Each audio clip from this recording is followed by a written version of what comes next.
இன்றைக்கு நாம் தியானிக்க போகிற செய்தியினுடைய தலைப்பு தெய்வீக பலன் என்ற தலைப்பிலே நாம் செய்தியை தியானிக்க போகிறோம்.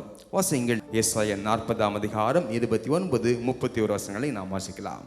சோர்ந்து போகிறவனுக்கு அவர் பலன் கொடுத்து சத்துவம் இல்லாதவனுக்கு சத்துவத்தை பெருக பண்ணுகிறார். கர்த்தருக்கு காத்திருக்கிறவர்களோ புது பலன் அடைந்து கழுகுகளைப் போல செட்டைகளை அடித்து எழும்புவார்கள். அவர்கள் ஓடினாலும் இளைப்படையார்கள், நடந்தாலும் சோர்ந்து போகார்கள். இந்த வேளையிலே கர்த்தர் சொல்லுகிற காரியம் என்னவென்றால், சோர்ந்து போகிறவனுக்கு என் தேவன் பலன் கொடுக்கிறவராக அவர் இருக்கிறார். பாருங்கள், யாருக்கு ஒரு புது பலன் அவசியம் என்று பார்த்தால், பலன் இல்லாதவனுக்கு, பலன் குன்றி போனவனுக்கு தான் ஒரு பலன் அவசியம் என்று பார்க்கிறோம். அப்படிப்பட்ட மக்களுக்கு தேவன் அவருடைய பலனை கொடுத்து அவர் சரியான வேளையிலே சரியான ட்ரீட்மெண்ட் கொடுத்து தேவன் நம்மை நடத்த வல்லவராயிருக்கிறார். பாருங்கள், எந்த வேளையிலே சோர்ந்து போவார்கள் என்று ஒருவேளை தாயாருக்கு தெரியலாம், பிள்ளைகள் எந்த டைம்ல சோர்ந்து வருவார்கள் என்று. ஆனால் அதைவிட அன்புள்ள ஒரு நேசர் நமக்கு இருக்கிறார். என் பிள்ளை இந்த வேளையிலே சோர்ந்து போயிருக்கிறானே, என் மகள் சோர்ந்து போயிருக்கிறாளே என்று அவளை தீட்டுகிற தேவன் இந்த வேளையிலே நம்மோடு கூட பேசிக்கொண்டிருக்கிறார். அவர் நம்முடைய ஜீவியத்திலே சத்துவத்தை, அவருடைய பலனை அவர் பெருகச் செய்கிற தேவனாக அவர் காணப்படுகிறார். நம்முடைய ஜீவியத்தில் எந்த வேளையிலே நாம் திகைத்து நிற்கிறோமோ, ஆண்டவரே இதை எப்படி செய்ய போகிறேன் என்று நாம் பார்த்து கொண்டிருக்கும் பொழுது, அந்த வேளையிலே கர்த்தருடைய பலன் நமக்கு இறங்குகிற ஒன்றாக இருக்கிறது. நம் ஜீவியம் முழுவதிலும் தேவனுடைய கிருபையின் பலன் இறங்குகிற ஒன்றாக இருக்கிறது. உண்மையாகவே நாம் இன்றைக்கு நிற்கிறோம் என்றால் அது தேவனுடைய பலன். சிலர் தன்னுடைய கைப்பையிலேயே சில காரியங்களை வைத்து கொண்டிருப்பார்கள். சில விட்டமின் டேப்லெட்டை வச்சுருப்பாங்க. என்ன டிஃபிஷியன்சி வந்தாலும் அது எடுத்து டக்குன்னு போட்டுக்கொள்வாங்க. அது எல்லாவற்றையும் அவங்க செய்து கொண்டிருப்பாங்க. ஆனால் இந்த வேளையில் கர்த்தர் சொல்கிறாரு, என்ன தெரியுமா, நாம் எப்பொழுது சோர்ந்து போகிறோம் என்று அவருக்கு தெரியும். அவர் அந்த வேளையிலே சோர்ந்து போகிறவனுக்கு அவர் பலன் கொடுத்து இன்ஸ்டன்ட் ஸ்ட்ரென்த்தை கொடுக்க வல்லவராக காணப்படுகிறார். பாருங்கள், இதற்கு ஒரு காரியத்தை தேவன் நம்முடைய வாழ்க்கையிலே எதிர்பார்க்கிறார். என்ன காரியம் என்றால், 31ஆம் வசனத்தில், கர்த்தருக்கு காத்திருக்கிறவர்களோ தேவ பலனை அவர் கொடுக்க வேண்டும் என்றால் அவருடைய சமூகத்திலே நாம் கொஞ்சம் காத்திருக்கணும். நம்முடைய ஜீவியத்தில் பலன் குறைந்து போகிறது என்று நாம் உணரும் பொழுது, நான் சொல்லுகிறேன், ஜெப வேளையை, அவரோடு இருக்கிற வேளையை, வேத வாசிப்பின் வேளையை அதிகப்படுத்துங்கள். அப்பொழுது நீங்கள் இழந்த பலனை மீண்டுமாய் பெற்றுக்கொள்ள கர்த்தர் கிருபை செய்வாராக. இந்த தெய்வீக பலன் நம்முடைய வாழ்க்கையிலே செய்கிற காரியங்கள் என்ன? இந்த தெய்வீக பலன் அது எப்படி நம்முடைய வாழ்க்கையிலே நாம் அறிந்தும் அறியாமலும் அது கிரியை செய்து கொண்டிருக்கிறது என்று வேதத்திலே நாம் பார்க்கும் பொழுது, முதலாவதாக வாசியுங்கள், தெய்வ பலன் எப்படி கிரியை செய்கிறது என்று பார்க்கலாமா? வாசியுங்கள், ஆதியாகமம் 49:24. ஆனாலும் அவனுடைய வில் உறுதியாய் நின்றது, அவன் புயங்கள் யாக்கோபுடைய வல்லவரின் கரங்களால் பலத்தன, இதனால் அவன் மேய்ப்பனும் இஸ்ரவேலின் கன்மலையும் ஆனான். பாருங்கள், இந்த இடத்துல யோசேப்புக்கு யாக்கோபு கொடுக்கிற ஆசீர்வாதங்களை குறித்து நாம் பார்க்கலாம். பாருங்கள், தன் பிள்ளைகள் எல்லாருக்கும் அவர் ஆசீர்வாதங்களை கொடுக்கிறார். யாக்கோபு ஒரு நல்ல உதாரணமாய் காணப்படுகிறார்.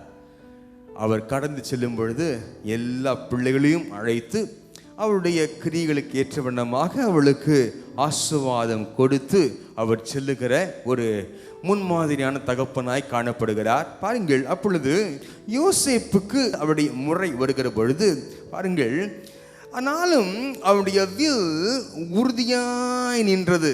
பாருங்க, அவனுடைய புயங்கள், அவனுடைய கரங்கள், அவனுடைய தோள், பாருங்கள் அது எப்படி பலத்தது என்று பார்க்கும் பொழுது, யாக்கோபுடைய வல்லவரின் கரங்களினாலே அது பலத்தது. ஆகவே இஸ்ரவேலில் மேய்ப்பனும் கன்மலையுமாய் அவன் மாறினான் என்று தேவ பலன் அவனை பலப்படுத்தி அவனை சிறப்படுத்தி அவனை எங்கு இருந்த நபரை எங்கு கொண்டு சென்றது என்பதை குறித்து தெளிவாக அவர் கூறியிருக்கிறார். பாருங்கள், இந்த வசனங்களிலே இந்த பகுதியிலே நாம் வாசிக்கும் பொழுது அதை தெளிவாக நாம் வாசிக்கலாம். கர்த்தர் நம்மை ஆசீர்வதிப்பாராக. நம்முடைய வாழ்விலே வருகிற ஒவ்வொரு காரியங்களும் தேவனுடைய பலத்தினாலேயே அது நடந்து கொண்டிருக்கிறது. இதை நாம் முதலாவதாக விசுவாசிக்க வேண்டும். நம்முடைய பலத்தினாலோ நம்முடைய சாமர்த்தியத்தினாலோ ஒன்றும் நடப்பதில்லை என்று நாம் விசுவாசிக்க வேண்டும். தேவனே நம்மை நடத்தி அவரே நம்மை உயர்த்தி கொண்டிருக்கிறார். பாருங்கள், யோசேப்பு அவனை எங்கிருந்து தேவன் உயர்த்தினார் என்று பார்க்கும் பொழுது இந்த பூமிக்கு மேலல்ல, பூமிக்கு கீழே ஒரு கிணற்றிலிருந்து பாழும் கிணற்றிலே அந்த சகோதரர்கள் தூக்கி போட்டு விட்டார்கள். அந்த பாழும் கிணற்றிலிருந்து அந்த யோசேப்பை தூக்கி கண்மலையின் மேலே நிறுத்தினார் என்றால் அது தேவனுடைய பலனாலே தான் யோசேப்பு சாதித்தான். ஹல்லேலூயா. தேவனுடைய பலன் நம்மை மேன்மைப்படுத்தும் என்பானவளே. தேவனுடைய பலனாலே நம்மை மேன்மைப்படுத்துவா. நம்முடைய பலன் ஒருவேளை இருக்கலாம், நம்முடைய சாமர்த்தியம் ஒருவேளை இருக்கலாம். என்னதான் நமக்கு இருந்தாலும் நாம் கேட்க வேண்டியது, ஆண்டவரே உம்முடைய பலனை கொடுப்பதாக. நம்முடைய பேச்சிலேயே நம்முடைய பலன் நிர்ணயிக்கப்படுகிறது. எப்படி தெரியுமா? ஒரு காரியத்தை செய்தோம் என்றால், இதை நான் செய்தேன், இதை நான் செய்து முடித்தேன், இதுக்கு எவ்வளோ கண்டுபிடிப்புகள், எவ்வளோ காரியங்கள் எல்லாம் கழிந்து இதை நான் செய்து முடித்தேன் என்று நாம் சொல்லலாம். அதே வேளையில் இப்படி சொல்லலாம். எப்படி தெரியுமா? கர்த்தருடைய கிருபையினாலே, அவருடைய பலத்தினாலே இதை செய்து முடிக்க அவர் கிருபை கொடுத்தார் என்று நம்முடைய வார்த்தையிலேயே அதிலே பல காரியங்களை கர்த்தர் வைத்திருக்கிறார் என்பானவளே. ஆகவே எப்பொழுதும் நம்முடைய பலத்தை சார்ந்து வாழ்வதை காட்டிலும் தேவனுடைய கிருபையை சார்ந்து வாழ்வது அது மிகுந்த பிரயோஜனமாக காணப்படும், நன்மையாக காணப்படும். ஆகவே கர்த்தருடைய கிருபையினாலே நீதிமானுக்கு ஒரு கேடும் வராது. பிசினஸ்ல எவ்வளவு பேர் காணப்படலாம், வேலையில் எவ்வளவு பேர் எதிர்ப்பு காணப்படலாம், ஆனாலும் ஒருவரும் நம்மை மேற்கொள்ள முடியாதபடிக்கு, நீதிமானை மேற்கொள்ள முடியாதபடிக்கு தேவனுடைய பலன் நம்மோடு இருந்து நம்மை மேன்மைப்படுத்தும். மற்றவருடைய காரியங்கள், சதி ஆலோசனைகள் நம்மை தாழ்மைப்படுத்த முயற்சிக்கலாம். வேலை சாதத்துல பிசினஸ் எவ்வளோ போராட்டங்கள் இருக்கும். குடும்பத்திலும் கூட கொஞ்சம் மேன்மையாக வர்றோம் என்றால் உடனே தலையில கொட்டுறதுக்கு ஒருத்தன் காத்திருப்பான். ஆனால் தேவன் நம்மை உயர்த்தி அவர் அதிலே சந்தோஷப்படுகிற தேவனாக அவர் காணப்படுகிறார். பானவளே, பாருங்கள், இந்த யோசேப்பின் வாழ்க்கையை அதிலே தேவனுடைய பலன் அந்த யோசேப்போடு காணப்பட்டது. அவனை மேன்மைப்படுத்தினார். ஆனால் சகோதரரால் தாக்கப்பட்டான். எல்லா விதத்திலும் அவனை டேமேஜ் பண்ணாங்க, அவனை தூக்கி குழியிலே போட்டாங்க. பாருங்க, உடைகளை உரிந்தார்கள். பாருங்க, அப்படி அந்த குழியிலே அவனை தூக்கி போட்டதை நாம் பார்க்கலாம். பாருங்க, அந்த வேளையிலே சகோதரர்களால் தாக்கப்பட்ட வேளையிலே அதன் முடிவிலே மிக பெரிய பலனை யோசேப்பு பெற்றான். அதுதான் என்ன தெரியுமா? தேவனாலே உயர்த்தப்பட்ட அனுபவம் என்று பார்க்கிறோம். அந்த எகிப்து தேசத்திலே பார்வோனுக்கு அடுத்தபடியாக அவன் உயர்த்தப்பட்டது போல ஒருவேளை அப்புறம் யோசேப்பு நினைத்திருப்பார், என் சகோதரர்கள் ஒருவேளை இந்த குழியிலே என்னை தூக்கி போடாவிட்டால் நான் இந்த நிலைக்கு வந்திருக்க முடியாது யோசித்து கொண்டிருக்கலாம். அன்பானவர்களே, ஹல்லேலூயா. அப்போ ஒன்று தெரிந்தது, என்ன தெரியுமா? என் ஜீவியத்திலே நடப்பது எல்லாம் நன்மைக்கு. ஹல்லேலூயா. நீங்கள் யோசித்து கொண்டிருக்கிற, ஆண்டவரே என் ஜீவியத்தில் இது நடந்து கொண்டிருக்கிறதே ஏன் என்று யோசித்து கொண்டிருக்கலாம். இந்த வேளை கர்த்தர் சொல்கிற காரியம் என்னவென்றால், உன் ஜீவியத்திலே நடப்பது எல்லாம் என்னை சித்தப்படி நடந்து கொண்டிருக்கிறது. நான் உன்னை மேன்மைப்படுத்துவேன். நீ என்னை சார்ந்து காணப்படும் பொழுது நான் உம்மை மேன்மைப்படுத்துகிற தேவனாய் காணப்படுகிறேன் என்று கர்த்தர் சொல்கிறார். அவருடைய பலன் நம்மை மேன்மைப்படுத்தும். கர்த்தர் நம்மை ஆசீர்வதிப்பாராக. இரண்டாவதாக வாசிக்கலாமா? 1 சாமுவேல் 23 அதிகாரம் 15, 16, 17 வசனங்களை நாம் வாசிக்கலாம். தன் பிராணனை வாங்க தேடும்படிக்கு சவுல் புறப்பட்டான் என்று தாவீது அறிந்தபடினாலே தாவீது சீப் வனாந்திரத்தில் உள்ள ஒரு காட்டிலே இருந்தான்.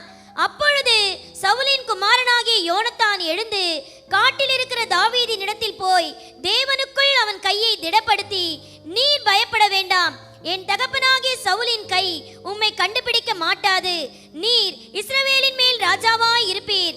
அப்பொழுது நான் உமக்கு இரண்டாவதாய் இருப்பேன். அப்படி நடக்கும் என்று என் தகப்பனாகிய சவுலும் அறிந்திருக்கிறார் என்றான். இந்த இடத்துல சவுலும் தாவீதும் யோனத்தான் இந்த 3 பேரை குறித்து நாம் அருமையாக வாசிக்கிறோம்.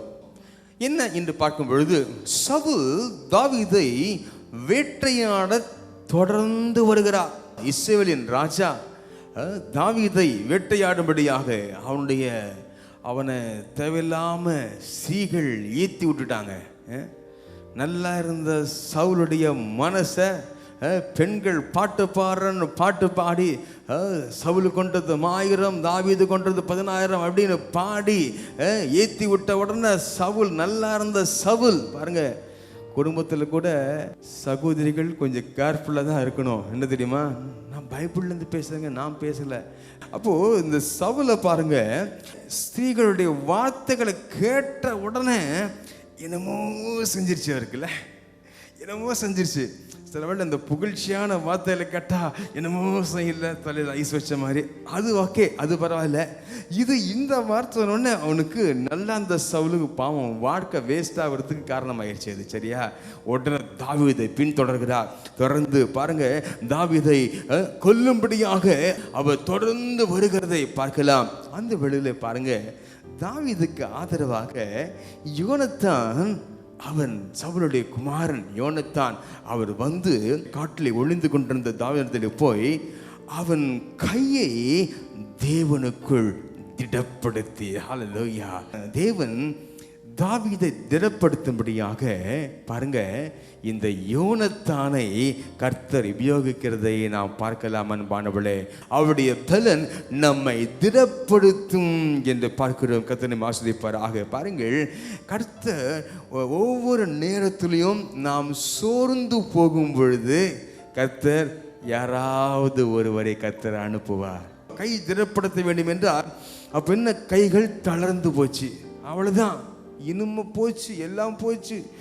தேவனுடைய அழைப்பு எல்லாம் சொன்னாரு, என்னென்ன தரிசனம் கொடுத்துருந்தாரு, சிங்கத்தை கிழிச்சேன்னு எல்லாம் பண்ணேனே, இப்போ என்ன கிழிச்சேன் அப்படின்னு யோசித்து கொண்டிருக்கலாம். பாருங்க, தாவீது அந்த நேரத்தில், நான் சொல்றேன், கர்த்தர் நம் மனதில் யோசிப்பதையும் கூட கர்த்தர் அறிந்து கர்த்தர் தம்முடைய பலனை யோனத்தான் மூலம் அனுப்பினது போல உங்களும் கர்த்தர் பலனை அவர் அனுப்பி உங்களை கர்த்தர் திடப்படுத்துவாராக. கிரைஸ், திடப்படுத்துவாராக. என்ன திடப்படுத்த தெரியுமா, நீ பயப்பட வேண்டாம், தகப்பனாகிய சவுலின் கை உம்மை கண்டுபிடிக்க மாட்டாது, இஸ்ரவேலின் ராஜாவாயிருப்பீர். இதை கேட்ட உடனே இப்ப அவர் இருக்க இடங்க காற்றுல ஒழித்து கொண்டிருக்கிறார். இவர் சொல்ற என்ன காரியம் என்ன, இஸ்ரவேல் ராஜாவை இருப்பீ. என்ன ஐயா நீ சொல்றதுக்கும் இதுக்கு சம்பந்தமே இல்லையே. பாருங்க, ஒரு நாட்டினுடைய சேனைகள் முழுவதும் ஒரு யுத்தம் செய்வதற்கு ஒரு நாட்டோடு போட வேண்டிய சேனைகள் ஒரு நபரை கொல்ல அலைந்து கொண்டிருக்குது. என்ன கேவலம் பார்த்தீங்களா, ஒரு நபரை கொல்ல இறந்து கொண்டிருக்குது. பாருங்க, இப்போ ராணுவம், முழு ராணுவத்தினுடைய அந்த தாக்குதலுக்கும் இந்த தாவீது ஒரு தண்ணி காட்டிட்டு என்ன அழகா ஒளிஞ்சு போறாருன்னு சொன்னா, அவருடைய அந்த ஞானம் மிகுந்த ஒரு பெரிய ஞானம்தான். இந்த சம்பவத்தை குறித்து நான் வேதத்தை தியானித்துக் கொண்டிருந்த பொழுது வேத பண்டிதர்கள் என்ன சொல்கிறார்கள் என்று பார்க்கும் பொழுது பாருங்கள், இந்த தாவீதுக்கு மிகுந்த ஞானத்தை கர்த்தர் கொடுத்திருந்தாராம், மிகுந்த ஞானம். அப்போ அந்த ஞானத்தின் நிமித்தமாக தாவீது இந்த சவுலை எப்படியாவது க்ளோஸ் பண்ணணும்னா அப்பவே நல்ல ஒரு பிளான் பண்ணியிருந்திருக்கலாமா. அழகா நல்லா பாருங்க, நான் வேதத்தை வாசிக்கிறோமே, கர்த்தர் எத்தனையோ சான்ஸை கொடுத்தார். அப்ப என்ன தெரியுமா சொன்னாரு, கர்த்தர் அபிஷேகம் பண்ணி வைத்திருமேல் என் கையை போட மாட்டேன் என்று ரொம்ப உறுதியாக இருந்தார். அது தவிர நிறைய அந்த போர் யுக்திகள் பாருங்க, சிங்கம் வந்தாலே கிழிச்சு போடுறதுக்கு தெரியும். பாருங்க, அபிதமாக என்ன காரியமா இருந்தாலும் பாருங்கள், இந்த தாவீதுக்கு தெரியும் அன்பானவர்களே, அபிதமாக எதிரியை எப்படி முறியடிக்க வேண்டும் என்ற அந்த திட்டங்களை நன்கு அறிந்திருந்தாராம் தாவீது. ஆனால் அந்த ஞானத்தை அந்த காரியத்திலே அவர் உபயோகப்படுத்தவில்லை. இதற்கு கர்த்தரே ஒரு முடிவை கொண்டு வரட்டும் என்று காத்திருந்தார் என்று பார்க்கிறோம் அன்பானவர்களே. அதுதான் முக்கியம். ஒரு காரியத்தை நம்முடைய வாழ்க்கையில் வருகிறது என்றால், ஒரு பிரச்சனை வருது, அதை நம்மால் சால்வ் பண்ண முடியும், அது சரி செய்ய முடியும் நம்முடைய ஞானத்தினாலே, சரியா? ஆனால் நாம் அப்படி செய்வதை விட, ஆண்டவரே இந்த பிரச்சனையை ஒரு முடிவுக்கு கொண்டு வாங்க ஆண்டவரே, அதுதான் முக்கியம் அன்பானவர்களே. கர்த்தர் நிச்சயமாக அவர் ஒரு முடிவை அதற்கு கொண்டு வந்தார். பாருங்க, கடைசியில் அவர் வேட்டையாட தேடிக்கொண்டிருந்த சவுலே என்ன தெரியுமா, அவரை ஆசீர்வதித்து அவர் கடன் சென்றதை நாம் பார்க்கலாமான்னு பானவர்களே. நம்ம ஜீவியத்தில் பல சிக்கல்களிலே மாட்டிக்கொண்டிருக்கிறோம். ஆனால் அதிலிருந்து வெளியே வர்றதுக்கு சில ரூட்ஸ் நமக்கு தெரியும். ஆனால் அந்த ரூட்டில் நாம் அதை ஹேண்டில் பண்ணுறத கர்த்தர் சில வேளையில் விரும்புவதில்லை. என்ன தெரியுமா, ஆண்டவரே நீரே அதை பார்த்து கொள்ளும் என்று விட்டுவிடும் பொழுது கர்த்தர் ஒரு பெரிய சமாதானமான முடிவை அதில் நமக்கு கட்டையெடுக்கிற தேவனாக இருக்கிறார் என்பானவளே. இந்த தேவ பலன் கிரியை செய்யணும்னா கர்த்தருக்கு காத்திருக்கணும். பாருங்கள், சாமுவேல் 30:6 தாவீது மிகவும் நெருக்கப்பட்டான். சகல ஜனங்களும் தங்கள் குமாரத்தின் நிமித்தம் மலக்கினேசத்தினாலே அவனை கல்லறிய வேண்டும் என்று சொல்லிக் கொண்டார்கள். தாவீது தன் தேவனாகிய கர்த்தருக்குள்ளே தன்னை திடப்படுத்தி கொண்டான். பாருங்கள், இந்த சூழ்நிலையும் கூட அவனுக்கு எதிரான சூழ்நிலை காணப்படுகிறது. அப்பொழுதும் கூட அவனை திடப்படுத்துவதற்கு யாரும் இல்லை. அப்போவாது ஆவிக்குள்ளே வளராத நிலை, அந்த நிலையில் ஒரு யோனத்தான் தேவைப்பட்டார் அப்படி திடப்படுத்துவதற்கு. இந்த வேளையில் பாருங்க, யாருமே இல்லை. உடனே கர்த்தருக்குள்ளே தன்னை திடப்படுத்திக் கொண்டார். ஹிம்செல்ஃப், கர்த்தருக்குள்ளே தன்னை தானே திடப்படுத்திக் கொண்டார் என்று பார்க்கிறோமே அன்பானவர்களே. ஆகவே இந்த வேளையிலே கர்த்தருக்குள்ளே நம்மை திடப்படுத்திக் கொள்ள கர்த்தர் நமக்கு கிருபை செய்வாராக. பாருங்க, அநேக நண்பர்கள் ஆபத்து வேளையில துண்டக்கான துணியக்கான ஓடி போயிடுவாங்க. இந்த யோனத்தான் பாருங்க, தாவீதுக்கு திடப்படுத்தும்படியாக தகப்பனுடைய கட்டளையும் மீறி அவர் வந்து திடப்படுத்துகிறார். உண்மையாகவே அவர் ஒரு நீதிமான், எந்த ஒரு குற்றமும் சாட்டப்படும்படியாக நீதிமானாய் காணப்பட்டார். அவர் சொன்னதின்படியே பாருங்க, அவருடைய வார்த்தையின்படியே அவர் கைகளை திடப்படுத்தி, நான் உமக்கு இரண்டாவதாக இருப்பேன், பாருங்க, நீ ராஜாவாக இருப்பேன், நான் உமக்கு அடுத்ததாக இருப்பேன் என்று சொன்னார். ஆனால் அந்த வார்த்தை நிறைவேறல. அந்த வார்த்தை நிறைவேறல. அதுக்கு முன்பதாகவே தகப்பனோடு மடிந்து போகிறார். அவர் ஏன் மடிந்து போக வேண்டும்? அவருடைய பாவத்தினால் அல்ல, அவனுடைய தகப்பனுடைய பாவத்தினாலே அவர் மடிந்து போகிறார். பெற்றோர்கள் ரொம்ப கேர்ஃபுல்லாக இருக்கணும். அந்த வேளையில் சந்ததிகள் ஆஸ்வதிக்கப்பட முடியாமல் போகிறது என்றால் காரணம், அதிலே முக்கிய காரணம் என்ன தெரியுமா?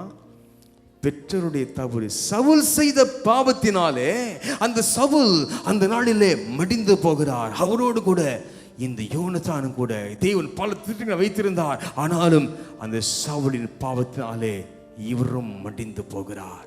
இந்த வேளையிலே தாவீது கர்த்தருக்குள்ளே தன்னை திடப்படுத்திக் கொண்டது போல கர்த்தர் இந்த வேளையிலே அவருடைய பலன் நம்மை திடப்படுத்த இந்த வேளையிலே வந்திருக்கிறது. பல சோதனைகளிலே, பல காரியங்களிலே நீங்கள் முடிவெடுக்க முடியாமல் காணப்படுகிறீர்களே, நீங்கள் அதை பார்த்து கொண்டே இருங்கள்.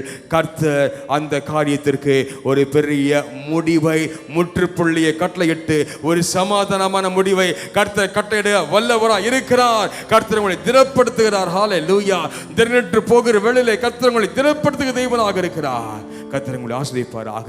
மூன்றாவதாக அவருடைய பலன் நமக்கு என்ன செய்யும்? வாசிக்கலாமா? சங்கீதங்கள் 18:18-19 வாசிக்கலாம். என் ஆபத்து நாளில் எனக்கு எதிரிட்டு வந்தார்கள், கர்த்தரோ எனக்கு ஆதரவாய் இருந்தார். அவர் விசாலமான இடத்திலே என்னை கொண்டு வந்து என்மேல் பிரியமாய் இருந்தபடியால் என்னை தப்புவித்தார். இந்த இடத்துல பார்க்கிறோம், தெய்வீக பலன் நம்மோடு இருக்கிறபடினாலே அந்த பலன் நம்மை பாருங்க ஆதரிக்கும் என்று பார்க்கிறோம். கர்த்தரோ எனக்கு ஆதரவாய் இருந்தார். ஹல்லேலூயா, ஹல்லேலூயா. கர்த்தர் எனக்கு ஆதரவாக இருந்தார். பாருங்கள், எந்த நேரத்தில் ஆதரவு அவசியம் என்று சொல்லும் பொழுது பாருங்க, ஆபத்து நாளிலே, ஆபத்து நாளிலே பாருங்கள், எனக்கு எதிரிட்டு வந்தார்கள். ஆபத்து நாளில் எல்லாம் ஒருவேளை சில சூழ்நிலைகள் அது வரைக்கும் நண்பராக இருந்தவங்க ஒரு செகண்டில் சேஞ்ச் ஆகிடலாம். பாருங்க, அப்படியே மாறலாம். அது வரைக்கும் வாழ்க்கைன்னவங்க அப்புறம் டக்குன்னு ஒழிகன்னு சொல்லலாம். ஆனாலும் அந்த வேளையிலே கர்த்தர் நமக்கு ஆதரவாக இருப்பார். பாருங்க, அந்த சூழ்நிலையை நாம் சந்திப்பதற்கு கர்த்தர் நம்மை பலப்படுத்துவார். அதுதான் உள்ள காரியம். பாருங்க, ஒருவேளை நமக்கு மேலானவர்கள், நம்முடைய மேனேஜ்மெண்ட், நம்முடைய குடும்பத்தில் நமக்கு ஆதரவு இல்லாமல் இருக்கலாம். ஆனால் அந்த சூழ்நிலையை தாங்கி அதிலும் நாம் நிற்பதற்கு கர்த்தருடைய பலன் நம்மை பலப்படுத்தும் என்று தேவன் சொல்கிறார். பாருங்கள், அடுத்த வசனத்தில், அவர் விசாலமான இடத்துல என்னை கொண்டு வந்து என்மேல் பிரியமாக இருந்தபடி நான் சொல்கிறேன், நம்மேல் யாரும் பிரியமாக இருந்தாலும் இல்லாட்டியும் பரவாயில்ல, நம்மேல் கர்த்தர் பிரியமாக இருக்கிறார். எத்தனை பேர் விசுவாசிக்கிறீங்க? கர்த்தர் பிரியமாக இருக்கிறார் அன்பானவருடைய. ஹல்லேலூயா. அவர் நம்மை அந்த சூழ்நிலையிலே நம்மை ஆதரித்து நாம் எல்லாவற்றையும் தாங்கி கொண்டு நிற்பது கர்த்தர் பலனை கொடுக்கிறார். அப்போது, ஆண்டவரே என் கூட இருக்கிறதுக்கு ஒருத்தரும் இல்லையா ஆண்டவரே அப்படின்னு நீங்கள் கேட்கலாம். கர்த்தர் நம்மோடு கூட இருந்து நம்மை ஆதரித்து நடத்துவதற்கு, அப்படி பலனை கொடுத்து அந்த சூழ்நிலையிலே அதை நாம் மேற்கொள்வதற்கு கர்த்தர் நமக்கு பலனை கொடுக்கிற தேவனாக இருக்கிறார். அவருடைய பலன் நம்மை ஆதரிக்கும் என்று கர்த்தர் சொல்கிறார். கர்த்தர் உங்களை ஆசீர்வதிப்பாராக, கர்த்தர் நடத்துவாராக. அப்போது என்ன சூழ்நிலைகள் நமக்கு வந்தாலும், யாருடைய ஆதரவு இருக்குதோ இல்லையோ, தேவனுடைய ஆதரவு நமக்கு இருக்கிறது. ஹல்லேலூயா. பாருங்க, ஆபத்து சூழ்நிலையில தான் எல்லாரையும் பற்றி தெரிஞ்சு கொள்ள முடியும். இல்லை, ஒரு பண தேவை அப்படின்னு நம்ம ஃபோன் பண்ணால், அப்போ தான் நான் அவசரமாக இங்கே போகிறேன் அப்படின்னு வாங்க. அப்போ தான் நான் ஐயோ நேற்று கேட்டிருக்கூடாதா, நேற்று கேட்டிருந்தீங்கன்னா நான் எல்லாம் கொடுத்துருப்பேன்னு, நேற்று கேட்டிருந்தா கொடுத்துருக்க மாதிரி பாருங்க சொல்லுவாங்க. அப்படியே தட்டி கழிக்கிறதுக்கு எத்தனையோ பேச்சுக்களை கேட்டு கொண்டிருக்கிறோம் அன்பானவர்களே. பாருங்க, எந்த சோர்ஸை நம்புறீங்களோ, எந்த காரியத்தை நம்பிக்கொண்டிருக்கிறீங்களோ, அவர்கள் உங்களை கைவிட்டாலும் தேவன் ஆதரவாக இருப்பேன் என்று கர்த்தர் சொல்லுகிறார் அன்பானவர்களே. அந்த சூழ்நிலையை கடந்து வர தேவனுடைய பலன் பலப்படுத்துவது தான் முக்கியம். வாசிக்கலாமா? நீதிமொழிகள் 21:31 நாம் வாசிக்கலாம். குதிரை யுத்த நாளுக்கு ஆயத்தமாக்கப்படும், ஜெயமோ கர்த்தரால் வரும். பாருங்கள், இந்த வசனம் எனக்கு வேதத்திலே பிடித்த ஒரு வசனம். இது நம்முடைய ஞானத்தினாலே, நம்முடைய அந்த சாதுரியத்தினாலே எல்லாவற்றையும் ப்ரிப்பேர் பண்ணி ரெடியாக வச்சிருக்கலாம்.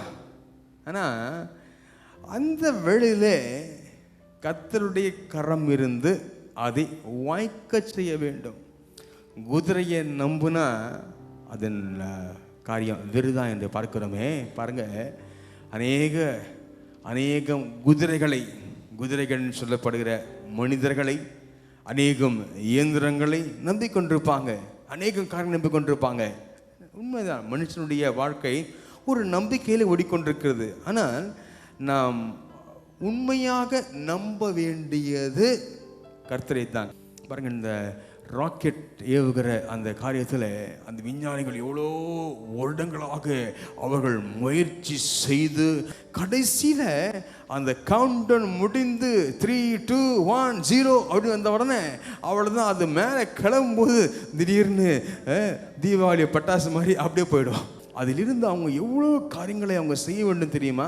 அது எத்தனை நிலைகள் அது மேலே சென்று அத்தனை அதுக்கு மேலே கொண்டு செல்கிற அந்த ராக்கெட்ஸ் அப்படியே ஒவ்வொன்றா அதனுடைய செயலை முடித்து அப்படியே செயலிலிருந்து கீழே பிரிந்து விட வேண்டும். அது கடைசியாக மேலே போகிற வரைக்கும் பல செக்ஷன்ஸ் அப்படியே பிரிந்து மேலே சென்று அந்த இடத்துல நின்று கடைசியிலே அது ஓப்பன் ஆகி அதனுடைய எல்லா பேனல்ஸ் ஓப்பன் ஆகி வந்து நிற்கிற வரைக்கும் இந்த விஞ்ஞானிகள் எல்லாம் பதபதிப்போடு காணப்படுவாங்க. என்ன தெரியுமா?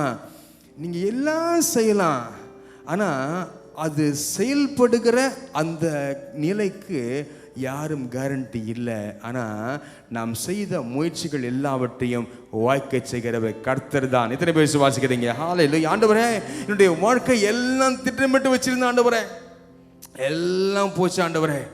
நீங்க சொல்றீங்களா? தேவன் இந்த வேளையிலே சொல்கிறான்னு தெரியுமா? அவருடைய பலன் ஜெயத்தை கொடுக்கிற ஒன்றாக இருக்கிறது. அவருடைய பலன் ஜெயம் கொடுக்கிற ஒன்றாக இருக்கிறது. நீங்கள் எல்லாம் திட்டமிடலாம், அவருடைய பலன் ஜெயத்தை கொடுக்கிற ஒன்றாய் காணப்படுகிறது. கர்த்தர் நம்மை ஆசீர்வதிப்பாராக, கர்த்தர் நடத்துவாராக. பாருங்க, நாம் எல்லா திட்டங்களையும் செய்வோம், கடைசியில் கோட்டை விட்டுருவோம் இல்லை? தேவன் அந்த வேளையிலே ஜெயம் கொடுக்கிற தேவனாய் காணப்படுகிறார் மாணவர்களே. ஆனால் திட்டமிடாமல் செய்யக்கூடாது, அதுவும் தப்பு. ஒன்றுமே திட்டமிடாமல் செய்கிற தப்பு. நம்மளான பகுதியில் என்னென்ன பிஸ்னஸில் வேலையில் எல்லாத்திலையும் திட்டங்களை சரியாக செய்ய வேண்டும். ஒரு செய்தி கொடுக்க வேண்டும் என்றால் கூட அதற்கென்று ஆயத்தம் அவசியம். ஜெபித்து வேதத்தை வாசித்து அதிலிருந்து காரணம் எடுக்க வேண்டியது அவசியம். அதுக்கப்புறம் கர்த்தர் மேலே பரிசா வேண்டும் சொல்லிட்டு நிற்கலாம். மற்றபடி நாம் எதுவுமே செய்யாமல் ஆவியான எல்லாவற்றையும் பார்த்து கொள்வார் என்று சொல்லுவது மிகவும் தவறு அன்பானவர்களே. நாம் செய்கிற கடமையை நாம் செய்யணும், பின்பு எல்லாவற்றையும் ஆவியான பார்த்து கொள்கிற தேவனாக அவர் காணப்படுகிறார் அன்பானவர்களே. கர்த்தரை ஆசீர்வதிப்பாராக. எனக்கு தெரிந்த ஒரு மியூசிக் டைரக்டர் இருக்கிறார். அவர் ஒரு நாள் அவருடைய இசையமைப்பில் ஒரு கேட்பதற்கு ஒரு இனிமையான ஒரு டியூனை அவர் போட்டார். ஒரு இனிமையான டியூன். அது இந்த உலகத்திலே அது கேட்கிற டியூன் மாதிரி இல்லை, வேறு விதம் சில காரியங்களை பார்த்துக்கலாம் என்றால் பரலோகத்துக்கு கேட்கறது போகிற டியூன். அவரை கேட்டேன், என்னப்பா அந்த டியூன் எங்கிருந்துப்பா போட்டேன், எப்படிப்பா பண்ண இந்த காரியங்களை கேட்டேன். அவர் உடனே சொன்னார், என்ன தெரியுமா? இரவிலே நான் தூங்கி கொண்டிருக்கும் பொழுது என் கனவிலே வெள்ளை உடை தரித்த ஒரு வந்து இதே கீபோர்டில் வாசித்து காமிச்சாரு. அதை வாசித்து காமிச்ச உடனே நான் முழித்து எழும்பி என்னுடைய கீபோர்டில் அதை வாசித்து பார்த்தேன். இந்த நீங்கள் சொல்லுகிற அந்த நவீனமான இசை, அந்த நளினமான இசை அது வந்தது, இது மனுஷனிடத்திலிருந்து வந்தது அல்ல என்று அவர் சாட்சி கொடுத்தார் பானவளே. அதுபோல கர்த்தர் இந்த வேளை சொல்லுகிற காரியம் என்ன தெரியுமா? அவர் தேவனை இறங்கி வந்து ஜெயத்திற்கான சில காரியங்களை உங்களுக்கு சொல்லி கொடுப்பேன் என்று சொல்லுகிறார். உங்களை விடுபடுத்தும் என்று சொல்லுகிறார். ஜெயமோ கர்த்தரால் வரும். எங்களை நேசிக்கிற நல்ல பிதாவே, உம்முடைய பரிசுத்த நாமத்தை நன்றியோடு துதிக்கிறோம் ஐயா. ஆண்டவரே, உம்முடைய தெய்வீக பலனை கொடுத்து பார்த்தோம் ஐயா. சோர்ந்து போகிறவனுக்கு சுத்தத்தை பெருக பண்ணுங்க தெய்வனப்பா, மேன்மைப்படுத்துவதாக. ஆண்டவர், சகோதரர்கள் கூட இல்லாமல் எதிர்த்து நின்றாலும் ஐயா, நீர் நினைக்கும் பொழுது யோசேப்பை மீனைப்படுத்தினது போல எங்களை மீனைப்படுத்துவீர் என்று பார்க்கிறோம் ஐயா. தினப்படுத்தினீர் ஆண்டவரே, தாவீதை தினப்படுத்தினீர், ஒரு யோனத்தான் மூலம் தினப்படுத்தினீர் அப்பா.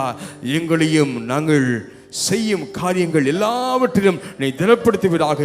நீர் எங்களை ஆதரிப்பீராக, விசாலமான இடத்தை கொண்டு வருவீராக. ஆண்டவரே, ஞானத்தினாலே நாங்கள் எவ்வளோ குறைந்து செய்திருக்கிறோம் ஐயா. ஆனால் உம்முடைய கரம் இறங்கி ஆண்டவரே அதை ஜெயத்தை கட்டிடுவதாக. உம்முடைய கரம் கூட இருந்து அதை செய்வதாக. ஆஸ்வதியும் காத்துக்கொள்ளும் இயேசுவின் நாமத்தில் பிதாவே. Pastor B. ஸ்டீஃபன் அவர்களால் ஸ்தாபிக்கப்பட்ட பல்லாவரம் அப்போஸ்தல கிறிஸ்தவ சபை அவருடைய மறைவுக்கு பின் பாஸ்டர் எஸ். விசுவாசம் அவர்களால் தொடர்ந்து நடைபெற்று வருகிறது. ஒன்றுமில்லாமையில் ஆரம்பிக்கப்பட்ட இந்த சபையானது இன்றைக்கு ஆயிரக்கணக்கான ஆத்துமாக்களை கொண்டதாக மாற கர்த்தர் கிருபை செய்தார். உங்களுடைய பிரச்சனைகளுக்காகவும் ஜெப குறிப்புகளுக்காகவும் மேலும் 24 மணி நேரமும் ஜெபிக்க நாங்கள் ஆயத்தமாக இருக்கிறோம். போதகரை நேரில் சந்தித்து ஜெபித்துக் கொள்ள நீங்கள் உடனே எங்களோடு தொடர்பு கொள்ளுங்கள். நீங்கள் தொடர்பு கொள்ள வேண்டிய முகவரி: பாஸ்டர் எஸ். விசுவாசம் அப்போஸ்தல கிறிஸ்தவ சபை, 12A ஈஸ்வரி நகர், பல்லாவரம், சென்னை 43. தொலைபேசி எண் 2264222999.